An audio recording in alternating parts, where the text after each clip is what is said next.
नमस्कार। आज हम लोग व्यंजन संधि के अंतर्गत जस्त व्यंजन संधि का अध्ययन करेंगे। आइए देखते हैं जस्त संधि को, उसके सूत्र को जानेंगे, परिभाषा को समझेंगे और उसके भेद क्या हैं और उनके उदाहरणों को देखा जाएगा। आइए आप लोग हम लोग चलते हैं जस्त संधि की तरफ। तो ध्यान से आप देखिए, इधर माहेश्वर सूत्र लिखा है, 14 सूत्र, ठीक। इसमें 1 से 4 तक स्वर और 5 से 14 तक व्यंजन, क्योंकि हम व्यंजन पढ़ रहे हैं। अब इनका काम यहाँ आ गया, इनका प्रयोग अब किया जाएगा। क्या इनका प्रयोग संधि में किया जा सकता है? सर्वप्रथम हम देखेंगे संधि का नाम क्या है, जस्त संधि। इसको जसत तो नहीं पढ़ना, इसका उच्चारण कैसा होगा, जस्त, ठीक। हमने पिछले वीडियो में आपको बताया था कि जहाँ त्वा लगा होगा जिस प्रत्याहार के बाद, तो उसका मतलब क्या है कि वही हो जाए। तो यहाँ ध्यान दीजिए आप, आगे है जा और यहाँ ये तालब विषा आधा लिखा हुआ है, यानी जब संधि होगी तो यही होगा जस।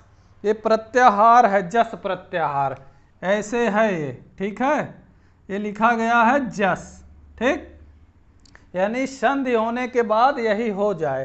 अब आइए सूत्र में देखिए जस है कहाँ, सूत्र संख्या 10।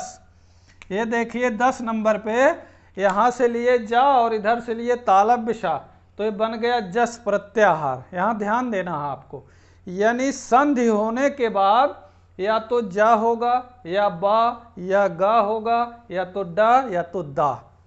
और थोड़ा सा आप गहराई से देखेंगे तो ये अपने वर्ग के तीसरे वर्ण हैं। देखिए जैसे का खा गा, चा छा जा, पा फा बा, टा ठा डा और ता था दा। यानी संधि होने के बाद अपने वर्ग का तीसरा जहां हमको मिला क्या होगा, जस्त, ठीक। यही हो रहा है, संधि होने के बाद क्या हो रहा है, जस। तो इसका नाम क्या पड़ गया, यानी जस हो जाए तो उसको क्या कहेंगे, जस्त, ठीक। ये तो हुई नामकरण पे चर्चा। यानी संधि होने के बाद क्या होगा, इन्हीं में से होना है। 5 वर्ग हैं हमारे, पांचों वर्ग में प्रत्येक वर्ग का तीसरा वर्ण ही होगा जब संधि होगी, ठीक। इसको आप लोग लिखेंगे भी, बताएंगे हम। इसके भेद हो जाते हैं 2 भेद, पदांत और अपदांत। अब पदांत अपदांत क्या है, पद का अर्थ है शब्द, यानी शब्द के अंत में जब क्या होगा, पद के अंत से, और अपद, अपद का अर्थ है धातु से, क्रिया से। इसको आप नोट कर लीजिए यहाँ कि अपद का अर्थ क्या होता है, धातु या क्रिया, ऐसे आप कर सकते हैं, धातु, ठीक है। और ये क्या है, पद क्या है हमारा, शब्द है, ठीक। ऐसे आप लोग इसको पहले इतना बना लें, पदांत जस्त और अपदांत जस्त। अब इनके सूत्र पे आइए, देखिए क्या है, झलाम जशो अंते, क्या है सूत्र, झलाम जशो अंते, और अपद का है झलाम जस झसी। इसको आराम से पढ़ना ऐसे, झलाम जस झसी।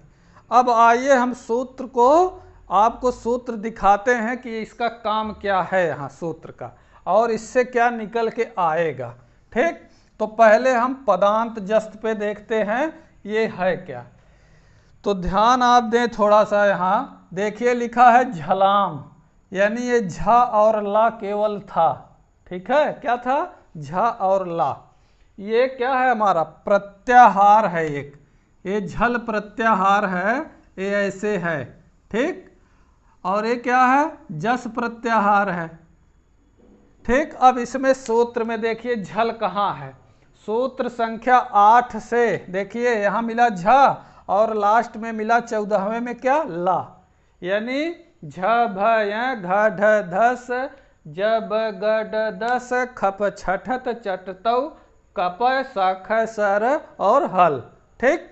सूत्र संख्या 8 से 14 तक के वर्णों को क्या नाम दिया गया, झल, क्योंकि ये प्रत्याहार में आ गए इसलिए, और ज्यादा संख्या है इनकी, बहुवचन में है, तो इनको कहा गया झलाम, षष्ठी बहुवचन का रूप बनाए। कहाँ का रूप है? झलाम, आम राम साम वहाँ मिलेगा, ठीक है। तो यानी झलों का चिन्ह क्या होता है? काकी के रारी रे, तो झलों का क्या हो जाएगा? जस। अगर पद के अंत में झल है, यानी और ध्यान से आप देखिए, इसमें दिखने में कठिन लग रहा होगा लेकिन हम और इसको आपको सहज ढंग से बताते हैं। तो ध्यान से आप इसको देखेंगे तो इसमें 8 से 14 तक कैसे वर्ण हैं? अपने वर्ग के द्वितीय, प्रथम, द्वितीय, तृतीय और चतुर्थ वर्ण, ठीक। प्रत्येक जो 5 वर्ग हैं, प्रथम, द्वितीय, तृतीय, चतुर्थ वर्ण और ऊष्म व्यंजन, यहाँ देखिए श ख स। अगर इतना पद के अंत में है तो होगा क्या? यही जस होगा, ठीक। इसीलिए इस संधि का नाम क्या पड़ा? जस्त संधि। आइए अब इसकी परिभाषा देखते हैं। परिभाषा हमारी यहीं से निकलेगी सूत्र से। झलाम का अर्थ है झलों का, जशोवंते क्या हो जाएगा? जस। बस हमारी परिभाषा इतनी सी है, छोटी सी। झलों का जस हो जाएगा, यही जस्त संधि है। अब इसको थोड़ा सा हम और इसका जो है और खुल के बताते हैं क्या है ये। अब इसको लिखेंगे, समझेंगे कैसे, आप परिभाषा कैसे बनाएंगे। तो अगर आप समझ गए तो इतने से काम हो गया कि अगर ये आपको एकदम आंख मूंद के आप इसको पढ़ते हैं सही सही, ये नहीं किसी में जो है आप वर्णों का जो है वर्ण व्यत्यय करिए, वर्ण विपर्यय करिए, इधर का उधर करिए, ऐसा नहीं। इसको शुद्ध और नंबरिंग से अगर ये आपको याद हो गया तो संधि में आपको कहीं कोई प्रॉब्लम नहीं होगी। झलाम जसोयंते यानी झलों का जस हो जाएगा, बस इतना आपको याद रखना। लेकिन नहीं अगर याद हो रहा है तो उसके लिए भी दवा है, उसके लिए परिभाषा लिखनी हमको पड़ेगी, ठीक। तो आइए परिभाषा की तरफ हम लोग चलते हैं। देखिए कितना बड़ा हो जाएगा लिखते लिखते। तो हम लिखेंगे पद के अंत में, ठीक है। क्या लिखेंगे? साथ साथ आप लोग भी लिखते चलिए इसको, पद के अंत में, ठीक। अब इसका क्या मतलब है? पद के अंत में केवल पदांत, पद धन अंत, यहाँ संधि हुई है तो हमको कितना लिखना पड़ा? पद के अंत में क्या हो? झलों का, ठीक। तो कैसे इसको लिखेंगे? झलों, बहुवचन में लिखना है झलों। अब झलों का, ठीक। अब ब्रैकेट यहाँ पहले लगाइए इसे। अब झल में क्या है? या तो हम इतना वर्ण लिखें, यहाँ से लिखना शुरू करें यहाँ तक, ठीक। तो इसको प्रत्याहार इसीलिए बनाया जाता है कि कोई जो है ज़्यादा कुछ ना कह करके उसको एक नाम दे दिया गया, छोटा सा नाम, उसी के अंदर सब समाहित हो जाए, वही क्या है? झल है, ठीक। तो अब झल में देखिए क्या क्या आएगा। यहाँ लिखना है आपको वर्ग के प्रथम वर्ण, ठीक, द्वितीय, तृतीय और चतुर्थ, ऐसे ब्रैकेट लगा लीजिएगा। पद के अंत में झलों, ठीक है। झलों का या झलों के स्थान पर, ऐसे भी आप कर सकते हैं इसको, ठीक है। झलों के स्थान पर क्या हो जाएगा? जो अभी अभी ऊपर बताया गया कि झलों के स्थान पर जस हो जाएगा, क्योंकि संधि का नाम क्या है? जस्त संधि। और जस आप जानते हैं, हमने बताया सूत्र संख्या 10 देखिए, यही है जस। यहाँ से लिए जा और यहाँ से लिए सा, हमारा एक प्रत्याहार यहाँ मिल गया जस, क्योंकि संधि होने के बाद यही होता है तो यही इसका नाम पड़ गया, ठीक। अब जस को विस्तार करिए, जैसे हमने झल को विस्तार कर दिया। झल में एक थोड़ा सा चूक रह गई है, उसको देख लीजिए, नहीं तो अधूरी बात थोड़ा सा होगी। यहाँ जो है ये वर्ग का क्या है, इसको पूरा लिखिए आप लोग, ठीक है। यहाँ जो है किताबी भाषा से केवल काम नहीं चलेगा, इसको पूरा जानना होगा। झलों कहा गया तो देखिए हमारा छूट रहा है, इसको भी लिखना, किसको? ऊष्म को। तो ऐसे आप ब्रैकेट लगाएंगे, यहाँ लिखेंगे वर्ग के प्रथम, द्वितीय, तृतीय और चतुर्थ, ठीक। चतुर्थ प्लस, यहाँ प्लस लगा के ऊष्म व्यंजन, ठीक है, ऐसे ब्रैकेट बंद करना है। झलों यानी झलों का मतलब क्या हो गया, वर्ग के प्रथम द्वितीय तृतीय और चतुर्थ वर्ण प्लस ऊष्म व्यंजन के स्थान पर क्या हो जाएगा, जस। और जस के अंतर्गत क्या आता है, जस के अंतर्गत देख लीजिए क्या आएगा, ज ब ग ड और द, ठीक। और इसको खोलना चाहे तो और खोल लीजिए, ठीक है। तो जस और फिर यहीं एक ब्रैकेट और लगाइएगा कि अपने वर्ग का तृतीय वर्ण हो जाता है। अब ये पूरा जो है सारी बातें इसमें आ गई, ठीक है। अपने वर्ग का तृतीय वर्ण हो जाता है, तृतीय वर्ण, इसको भी आप ब्रैकेट में कर सकते हैं इसे, ठीक। फिर से इसको देखिए, पद के अंत में यानी पदांत हम पढ़ रहे हैं, पद के अंत में झल हो। झल का अर्थ क्या है, आप यहाँ देखिए, प्रत्येक वर्ग का प्रथम द्वितीय तृतीय चतुर्थ वर्ण प्लस ऊष्म व्यंजन के स्थान पर क्या हो जाएगा, जस हो जाएगा, ठीक। जस का अर्थ क्या है, ज ब ग ड द, यानी अपने वर्ग का क्या है, सब अपने देखिए अपने वर्ग के तीसरे हैं तो अपने वर्ग का तृतीय वर्ण हो जाता। ये इतनी बड़ी परिभाषा हमको लिखनी पड़ी। क्यों लिखनी पड़ी, क्योंकि अगर सूत्र आप नहीं समझेंगे तो एक चीज तो करना ही होगा, चाहे आप सूत्र समझिए चाहे परिभाषा रटिए। तो ये सूत्र में इतनी बातें थी और इसको बस इतना छोटा सा कह दिया गया, झलाम जसोवंते, ठीक। यहीं से सब ये निकला हुआ है, ठीक। आइए अब इसके उदाहरण पे हम लोग चर्चा करते हैं। उदाहरण इसके बहुत ही अच्छे अच्छे उदाहरण हैं। जैसे आपका पहला उदाहरण बनेगा, कहा गया जगत धन अम्बा, ठीक है, क्योंकि आज जगदम्बा का पहला दिन है, यानी नवरात्र, आज जो है नवरात्र का जो है पावन पहला दिन है। तो यहीं से हम लोग शुरू करते हैं। पहला उदाहरण देखते हैं, क्या, जगत धन अम्बा, ठीक है, ऐसे मिला आपको। एक चीज और, जगत, इस जगत का अर्थ है संसार। अब अगर हम यही हलंत हटा देंगे तो इस जगत का अर्थ हो गया कुएं की मुंडेर, जो कुएं पे पुराने समय में जो कुएं के चारों तरफ चबूतरा बनता था। तो ये कभी गलती मत करिएगा, इसमें अगर संसार के बारे में लिखना है तो हलंत लगाइएगा, ठीक। तो कंडीशन, जगत एक पद है, हमारा शब्द है, क्योंकि पद पे बात हो रही है, ठीक है। और एक चीज कहता है कि झलों के बाद चाहे स्वर हो चाहे व्यंजन, पद के अंत में अगर झल है और उसके बाद चाहे स्वर हो चाहे व्यंजन, इससे मतलब नहीं होगा। ये बदलेगा किस में, ये जस में ही बदलेगा, यानी अपने वर्ग का तीसरा ही होगा। तो ता देखिए, ता वर्ग है, ता वर्ग का तीसरा क्या हो जाएगा, ता था दा, तो हम ऐसे लिख लेंगे दा। और ता आधा है तो दा भी आधा होगा, इधर प्लस लगाए, इधर लिख लिए अम्बा, ठीक। इधर क्या बचा, जग। अब आपको जोड़ देना है, कुछ करना नहीं है इसमें, ठीक। जोड़िए, क्या हो जाएगा, जग दम्बा, क्योंकि ये जो है आ पूरा दा में जुड़ेगा तो पूरा दा हो जाएगा, इस तरीके से जग दम्बा। संधि आपकी कहाँ हुई है, देखिए हमको मिल गया यहाँ वर्ग का तीसरा, ठीक, इस तरीके से। तो अपने वर्ग का अगर तीसरा होता है तो हम आंख मूंद के क्या लगाएंगे वहाँ जस्त संधि लगाएंगे, और ये दोनों तरफ चलेगा, पदांत में भी अपदांत में भी, ठीक।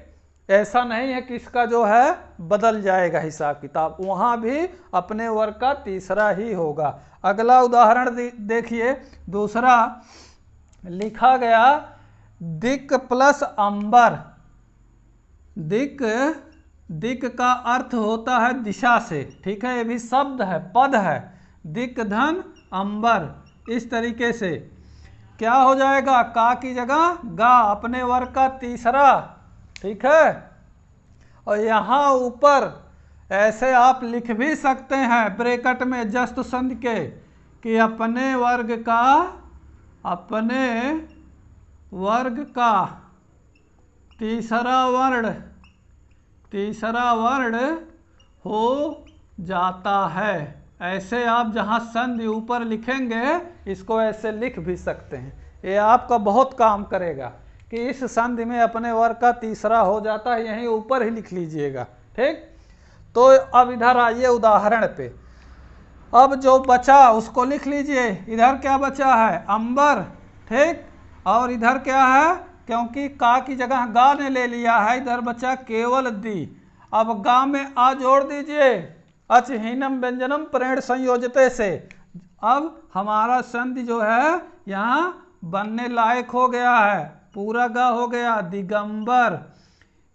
अंबर का अर्थ है वस्त्र और दिक का अर्थ है दिशा, यानी दिशाएं ही जिनके वस्त्र हो उनको क्या कहा जाता है, दिगंबर, ठीक है।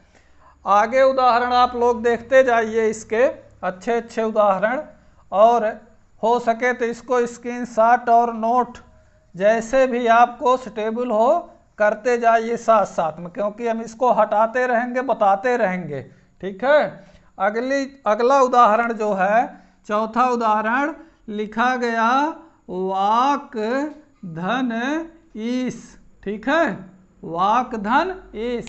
तो का की जगह क्या हो जाएगा, गा।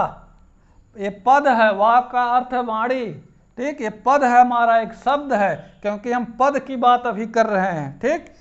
तो का की जगह जब गा होगा तो गा होगा आधा, इधर बचा क्या, ईस, और इधर क्या बचा, वाह, ठीक है। अब जोड़ दीजिए, गा में बड़ी ई जुड़ेगी अछीनम से, हो गया वागीस, इस तरीके से, ठीक। संधि हमारी कहाँ हुई है, देखिए यही है, अपने वर्ग का तीसरा हो गया है यहाँ वागीस में, ठीक। और बहुत उदाहरण है इसके, इतने उदाहरण हैं कि हम कई घंटे इसके उदाहरण ही बताते रहेंगे। आप सिद्धांत समझिए, सूत्र समझिए, परिभाषा को समझिए, ठीक है। और जैसे उदाहरणों में हम बता देते हैं आपको, जैसे लिखा है षट प्लस आनन, अगला उदाहरण लिखा है षट धन आनन, इस तरीके से। आनन का अर्थ होता है मुख, ठीक है, षट का अर्थ आप लोग जान ही रहे हैं, छह। टा की जगह क्या हो जाएगा, टा ठा डा, यानी टा वर्ग का क्या हो जाएगा, तीसरा। यहाँ लिख लीजिए ऐसे, जो बचा उसको उतार लीजिए नीचे, इधर केवल मूर्धन्य श बचा, और डा में पूरा आ जुड़ेगा तो क्या हो जाएगा, सडा, और जो बचा है नन, ठीक। यहाँ संधि हुई है बीच में, या देखिए इस तरीके से आप लोग इसको हल करेंगे, प्रैक्टिस करेंगे, ठीक। एक और बहुत अच्छा उदाहरण है, वो पूछा गया है, अब बिना बताए हमसे रहा नहीं जाएगा, ठीक है, तो उसको हम बता देते हैं। ये टीजीटी पीजीटी वगैरह में पूछा गया है आपसे कई बार। लिखा है जयत धन रथ, ठीक, जयत धन रथ, ता की जगह क्या होगा, दा, ठीक, और दा कैसा होगा, आधा, जो बचा है उसको लिख लीजिए ऐसे, और इधर क्या हो जाएगा, जय, ठीक। अब जोड़ दीजिए, दा में पूरा रा कैसे जुड़ता है आप लोग जानते हैं, जैसे द्रव्य वगैरह लिखा जाता उस तरीके से, तो ऐसे लिखेंगे जय द्रथ। ये पूछी गई है संधि, ठीक है, संधि आपकी यहाँ है, ता की जगह दा हो गया है, क्योंकि ये व्यंजन व्यंजन है तो संयुक्त हो गए, ठीक, जयद्रथ। अब बात आती है आगे, अपदांत क्या है, हमने कहा ये धातु होती है, क्रिया, ठीक। तो अब अपद को पहले समझ लीजिए, सूत्र को, फिर परिभाषा को, और तत्पश्चात उदाहरण को। तो ध्यान से देखिए, इसका सूत्र है झलाम जस झस, ठीक।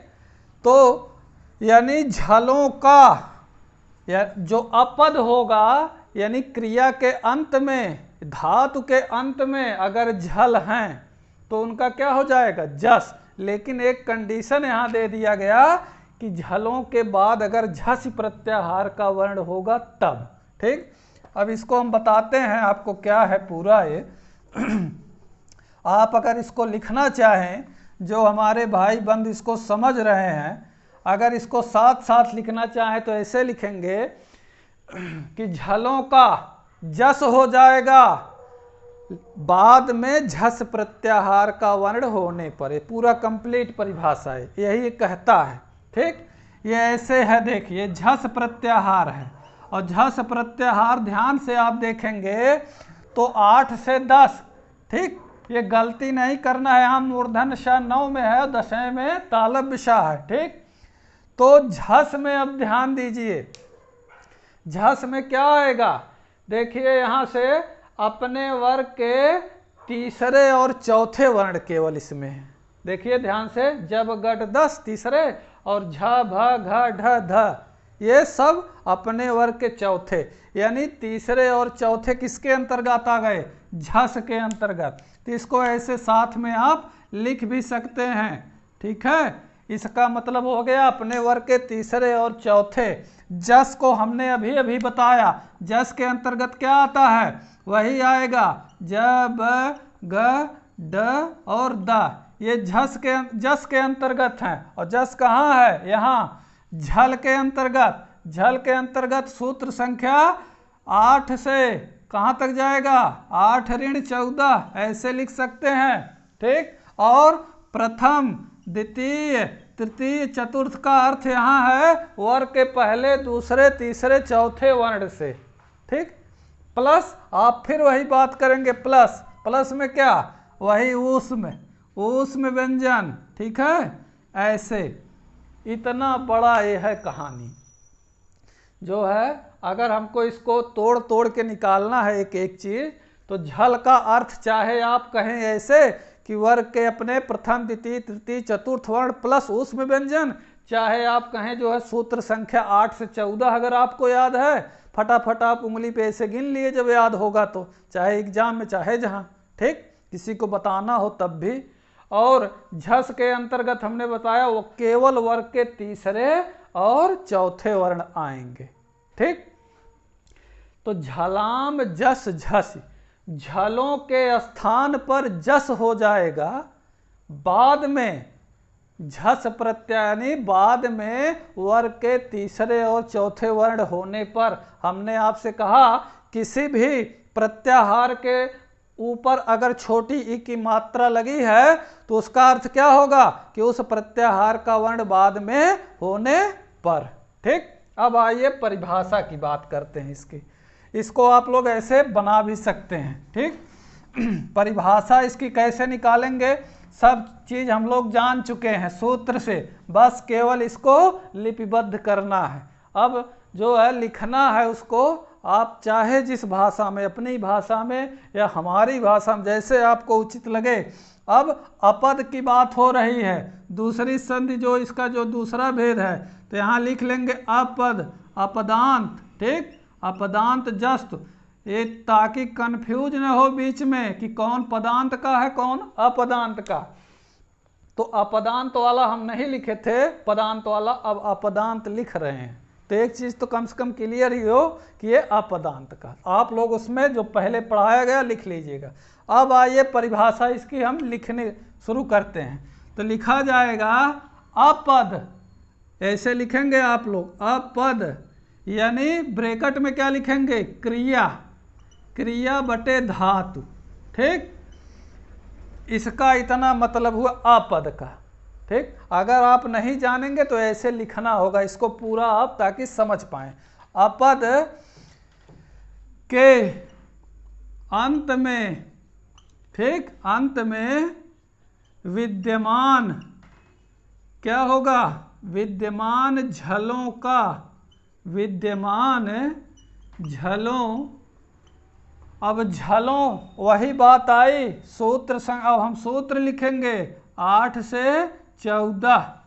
ठीक, अपद के अंत में विद्यमान झलों के स्थान पर, झलों के स्थान पर जस। अब जस को हम अब कैसे लिखेंगे, सूत्र संख्या केवल 10। ठीक, क्योंकि आप सारी चीज समझ चुके हैं। तो झलों के स्थान पर जस हो जाएगा, लेकिन कंडीशन क्या है, बाद में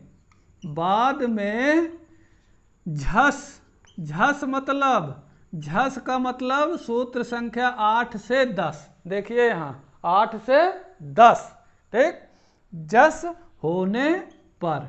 अब ये कंप्लीट हुआ पूरा परिभाषा, ठीक है। पढ़ लीजिए एक बार आप फिर से इसको कि अपद का अर्थ हमने क्या बताया, क्रिया या धातु के अंत में विद्यमान झल, अगर उसके अपद के अंत में झल है तो उसके स्थान पर जस ही होगा, क्योंकि संधि का क्या नाम है, जस, ठीक।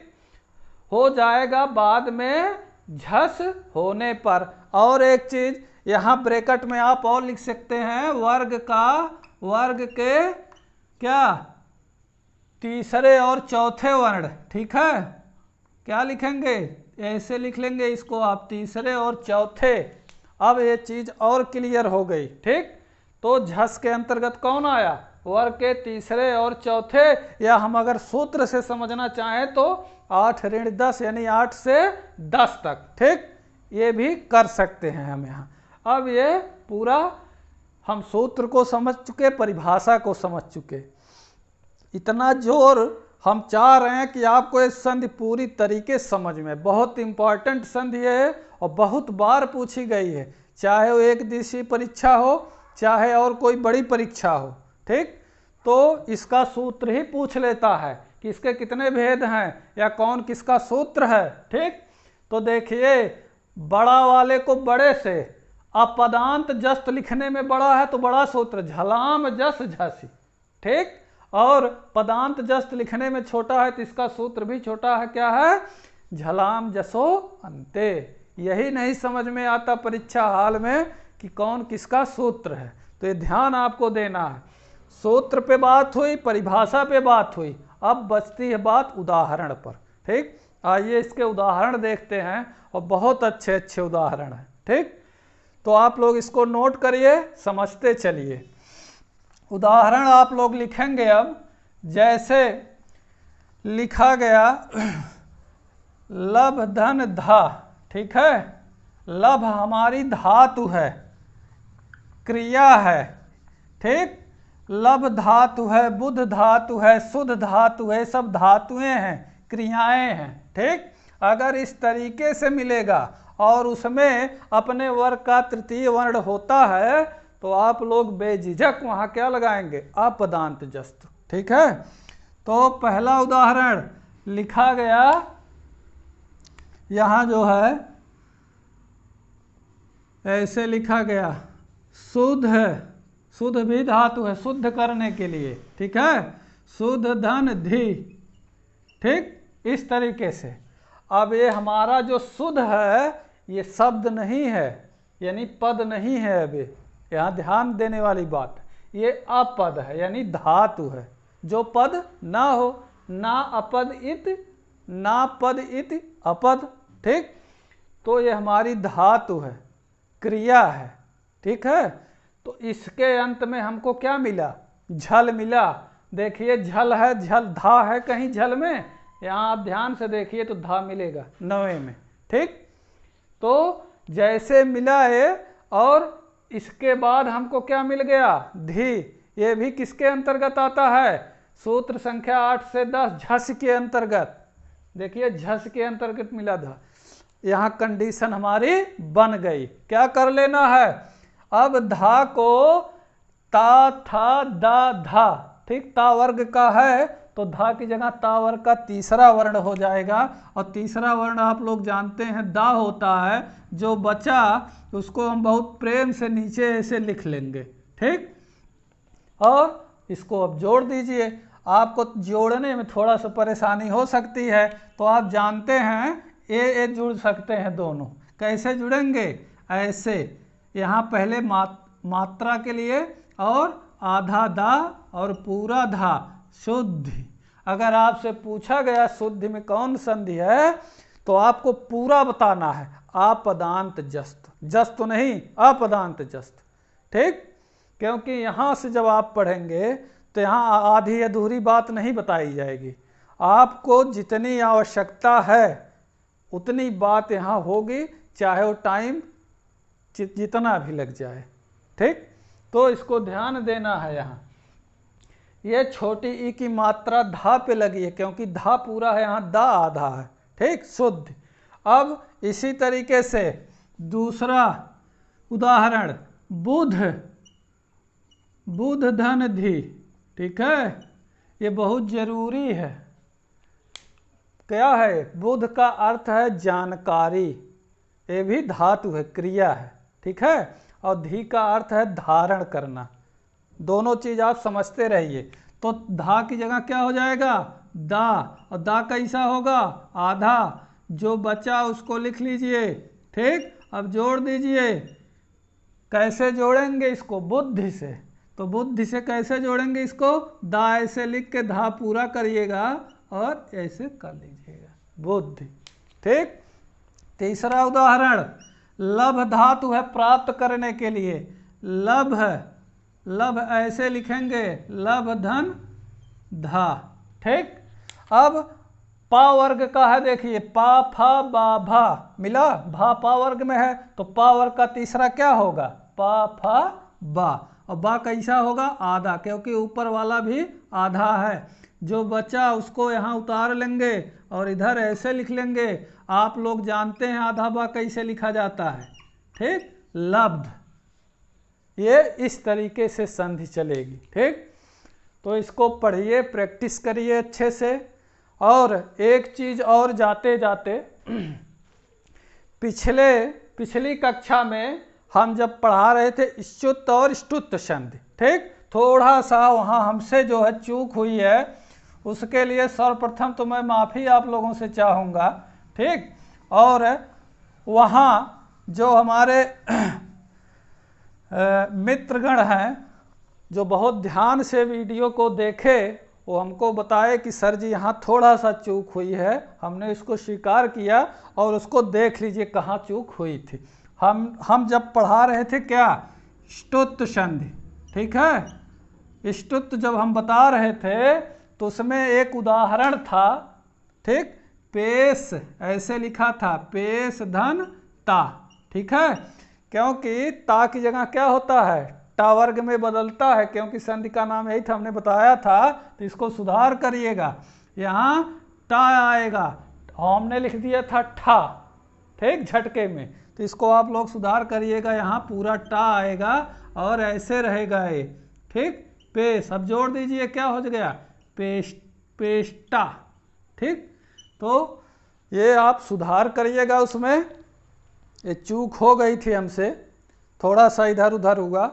तो यहाँ आप जो है ये पूरी तरीके से बात खोल के रख दी गई है, आपको समझ में आनी चाहिए, मैं आशा करता हूँ। और अगले प्रयास के साथ मिलूँगा। धन्यवाद।